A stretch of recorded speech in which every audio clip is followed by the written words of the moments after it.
हर हर महादेव। श्री शिवाय नमस्तुभ्यम। ओम नमः शिवाय। कैसे हैं आप सब? अगर लाइफ में कुछ अच्छा नहीं भी हो रहा है तो अब सब कुछ अच्छा होने वाला ही है, क्योंकि हम सब आ गए हैं भोले बाबा की शरण में और सारी समस्या का हल है एक लोटा जल। तो आइए आज के नए उपाय के बारे में जानते हैं, जिसको पंडित प्रदीप मिश्रा जी ने अपने नए शिव महापुराण की कथा, जो कि श्री माँ महालक्ष्मी शिव महापुराण की कथा है, जो कि धुलिया महाराष्ट्र में हो रही है और ये 15 नवंबर से स्टार्ट हुई है और 5 दिन की ये कथा चल रही है, जिसमें इस कथा में उन्होंने 2 नए उपाय के बारे में बताया है आज की कथा के पहले दिन में, जो कि माता अशोक सुंदरी पर जल चढ़ाने का उपाय है।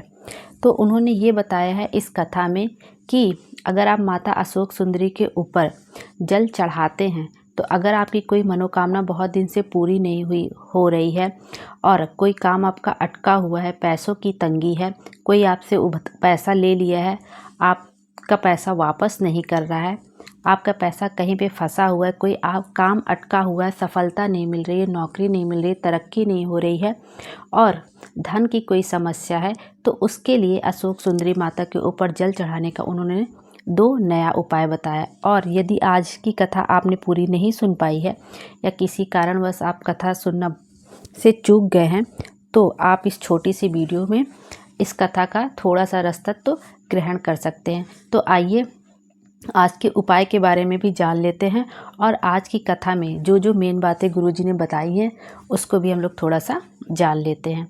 सबसे पहले तो गुरुजी ने ये कहा कि अगर ज़िंदगी में बहुत परेशानी है तो आप अपने घर के आसपास जो शिवालय हो, अगर आपकी ज़िंदगी में दुख बहुत है, परेशानी बहुत है, तो आपके घर के आसपास जो शिवालय हो वहाँ रोज़ आप 1 लोटा जल चढ़ाना शुरू कर दीजिए। आप मंदिर जाना रोज़ शुरू कर दीजिए।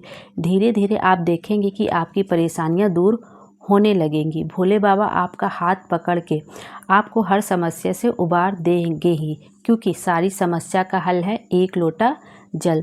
तो गुरुजी ने अपनी कथा में इसको आज फिर से बताया है। उन्होंने पहले भी कई बार यह चीज़ बता चुके हैं कि सारी समस्या का हल है 1 लोटा जल, और आज की कथा में उन्होंने फिर से इस बात को दोहराया है।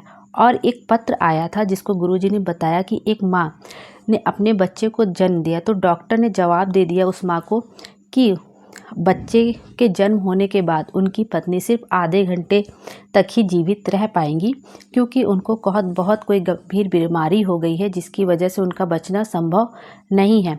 तो उसमें उनके पति ने, जो भोले बाबा के ऊपर बहुत विश्वास करते थे और उन्होंने कई बार शिव महापुराण की कथा सुन चुकी थे, उसके द्वारा उन्होंने शिवलिंग पर चढ़ी हुई बेलपत्र अपनी पत्नी के पास रख दिया और शिवलिंग पर चढ़ा हुआ थोड़ा सा जल उन्होंने अपनी पत्नी के मुख में डाल दिया।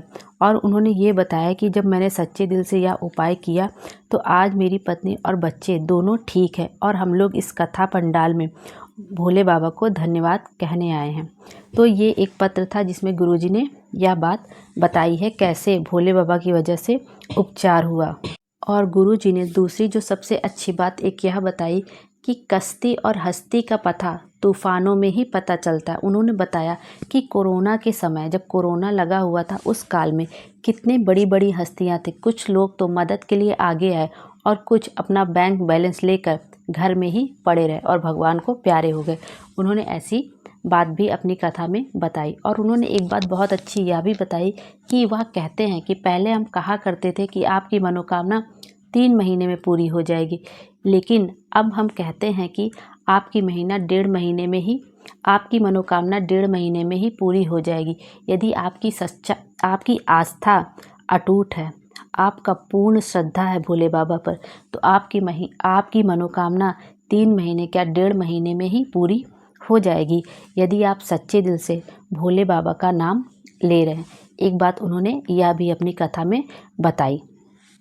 और उन्होंने एक उपाय बताया, जो 2 उपाय बताए उनमें से पहला उपाय यह है कि एक बार माँ लक्ष्मी ने एक अश्व देखा। बैकुंठ धाम में वो बैठी थी भगवान विष्णु के साथ और उन्होंने एक अश्व देखा। अब आपके दिमाग में यह सवाल आ रहा होगा कि बैकुंठ धाम में अश्व कहाँ से आ गया? तो गुरुजी ने इसका जवाब भी दिया है कि जब अश्वमेध यज्ञ का अश्व जब घोड़ा छोड़ा जाता है तो वह कुछ देर के लिए, कुछ पल या कुछ क्षण के लिए बैकुंठ में भी जाता है। तब माँ लक्ष्मी ने उस घोड़े को देखा था। उसी तरह हम जब महादेव जी को जल समर्पित करते हैं और जब शिवलिंग पर जल चढ़ा लेने के बाद थोड़ा सा जल अशोक सुंदरी माता पर चढ़ाते हैं तो वह जल पितृलोक में जरूर जाता है। वह जल हमारे पूर्वजों को जरूर मिलता है। पर करना क्या है इस उपाय के लिए कि शिवलिंग पर हम जल चढ़ा लेने के बाद अगर लोटे में थोड़ा सा जल हमें बचा लेना चाहिए और 2-4 बूंद ही भी अगर हम माता सुंदरी के ऊपर वह जल चढ़ा देते हैं। पहले हम अपने घर से जल लेके गए तांबे के पात्र में और शिवलिंग पर जल चढ़ाया। शिवलिंग पर जल चढ़ाने का भी एक तरीका होता है कि सबसे पहले हम गणेश जी पर जल चढ़ाते हैं, उसके बाद सदानंद कार्तिकेय पे जल चढ़ाते, फिर माता सुंदरी पर अशोक सुंदरी जी पर चढ़ाते हैं, उसके बाद माता पार्वती के हस्त कमल पर जल चढ़ाया जाता है और उसके बाद शिवलिंग पर जल समर्पित किया जाता है। और अगर ऊपर कलसा रहता है, कलश रखा रहता है जिसमें से बूंद बूंद पानी गिरता रहता है, जिसमें महादेव की 5 बेटियाँ रहती हैं, जया, विषहरा, शामली बाई, देवतली, देव, 5 बेटियाँ रहती हैं जो बूंद बूंद करके पानी टपकता रहता है, उसमें थोड़ा पानी डाला जाता है। और जब आप शिवलिंग पर जल चढ़ा लें उसके बाद जो थोड़ा सा जल आपके लोटे में रह जाए, चाहे 2-4 बूंद ही क्यों ना हो, उसको अगर आप माता सुंदरी पर चढ़ा देते हैं दोबारा से, तब वह जल आपके पितरों को समर्पित हो जाता है। और पितरों की कोई समस्या होती या कभी पितृदोष लग जाता है तो इस उपाय के करने से आपके पितृदोष समाप्त हो जाते हैं। तो उन्होंने यह एक नया उपाय बताया था कि माता सुंदरी को वहाँ पे जल चढ़ाना होता है अगर आपको पितृदोष से मुक्ति चाहिए। तो एक पहला उपाय उन्होंने यह बताया था गुरुजी ने। और उन्होंने ये बताया कि अगर यदि आपको सही से पता ना हो तो माता अशोक सुंदरी का स्थान कहाँ पे होता है, तो एक बार आप फिर से देख लीजिए कि जहाँ पे शिवलिंग रखा होता है, शिवलिंग का जो जलाधारी होता है, जहाँ से जल बह कर निकलता है, उसका मुख हमेशा उत्तर की तरफ होता है। जब हम शिवलिंग के पीछे जाके खड़े होते हैं तो हमारे दाहिने हाथ पर हमेशा, हमारे राइट हैंड पे गणेश जी का स्थान होता है, फिर लेफ्ट पे सदानंद कार्तिक, और बीच में जो मोटी सी लाइन होती है, कभी कभी उस पर सांप की आकृति भी बनी होती है, वो माता अशोक सुंदरी का स्थान होता है। और जहाँ पे शिवलिंग रखा रहता है, जो कटी भाग रहता है और कभी कभी वहाँ चौड़ा सा भी बना रहता है, वो माता पार्वती का हस्त कमल होता है। और बीच में तो शिवलिंग रहता ही है और उसके ऊपर कलश रखा रहता है।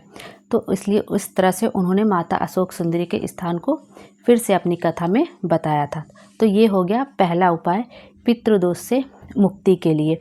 अब मैं आपको बताती हूँ जो कथा में पंडित जी ने दूसरा उपाय बताया था। यह उपाय वह लोग कर सकते हैं जिनकी बहुत दिन से कोई कामना पूरी ना हो रही, कोई मनोकामना पूरी होने के लिए वो उपाय पे उपाय किए जा रहे हैं, लेकिन उनको मनवांछित फल नहीं प्राप्त हो रहा है, उनकी तरक्की नहीं हो रही है।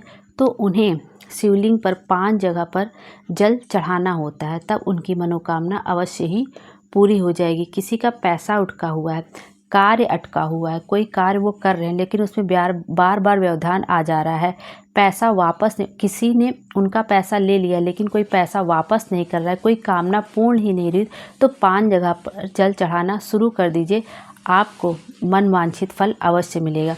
5 जगह पे जल कैसे चढ़ाना है कि हमको अपने घर से शुद्ध जल लेके जाना है, अपने ही घर का होना चाहिए, तांबे का पात्र होना चाहिए। हमको तांबे के पात्र में 1 लोटा जल भर के ले जाना है, अपने घर से शिवालय जाना है। वहाँ पे पहुंचकर हमें सबसे पहले जल जो चढ़ाना है वो हमें सबसे पहले गणेश जी को चढ़ाना है, फिर सदानंद कार्तिकेय जी को जल चढ़ाना है, फिर माता अशोक सुंदरी के ऊपर जल समर्पित करना है, उसके बाद माता पार्वती के हस्त कमल और कटी भाग पर जल समर्पित करना है। उसके ऊपर शिवलिंग के ऊपर धीरे धीरे जल चढ़ाकर श्री शिवाय नमस्तुभ्यम का जाप करते हुए या ओम नमः शिवाय या महामृत्युंजय मंत्र का जाप करते हुए या नमः शिवाय का जाप करते हुए धीरे धीरे, बहुत ही धीरे धीरे धार से जल शिवलिंग के ऊपर चढ़ाना है और अपनी मन की बात भोले बाबा से कह देनी।